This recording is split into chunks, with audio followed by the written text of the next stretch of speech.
নমস্কার বন্ধুরা, welcome to unicorn. তো আনোয়ার আলীকে নিয়ে মাঠের বাইরে মোহনবাগান এবং ইস্টবেঙ্গলের মধ্যে তো অনেক লড়াই হচ্ছে এবং সেটা এখন চলতেও থাকবে অনেকদিন, বেশ কয়েকদিন।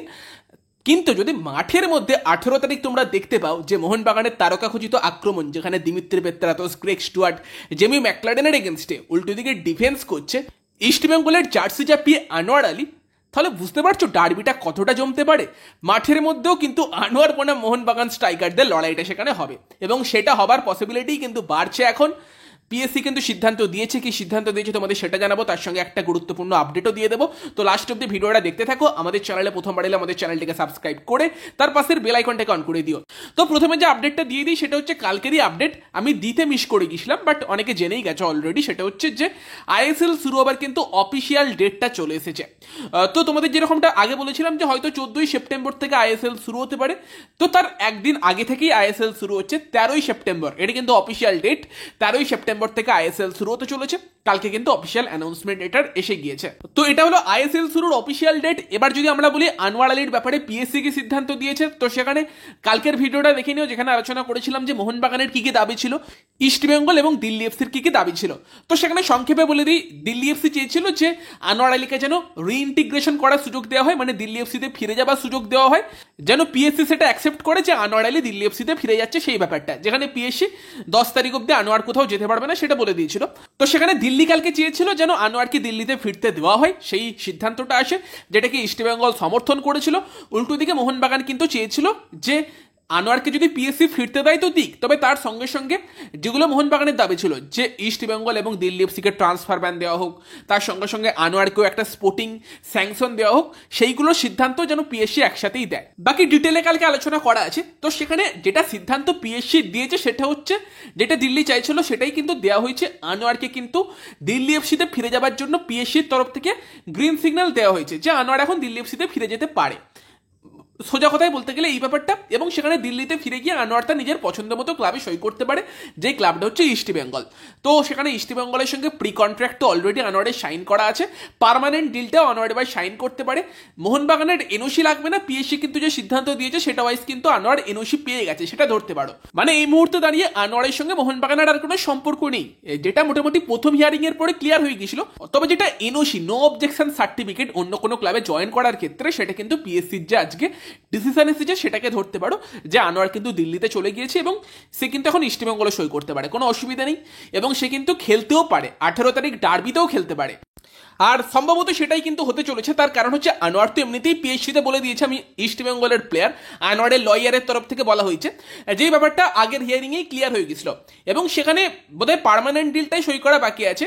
এবং আনোয়ার আলী কিন্তু সম্ভবত আজকে মানে রবিবার দিন রাত 10টার সময় কলকাতা এয়ারপোর্টে নামতে চলেছে, কলকাতায় চলে আসছে। এবং সেটা কিন্তু ইস্টবেঙ্গলে সই করার জন্যই, মানে ইস্টবেঙ্গলে সই করে হয়তো সে প্র্যাকটিসে নেমে পড়বে এবং 18 তারিখের ডার্বিও হয়তো আর কি আনোয়ার আলী খেলতে চলেছে। ব্যাপার সেই দিকে এগোচ্ছে, যেটা বললাম প্রথমেই একদম ভিডিওর। তবে পিএসসি কিন্তু তাদের রিপোর্টে আরও একটা জিনিস মেনশন করেছে, যেখানে পিএসসি কিন্তু ক্লিয়ারলি বলেছে যে the players participation in any competition until the final disposal of this case shall be at the risk of both the player and his new club and shall be subject to all AIFF rules and regulation। এটাও কিন্তু mention করা হয়েছে।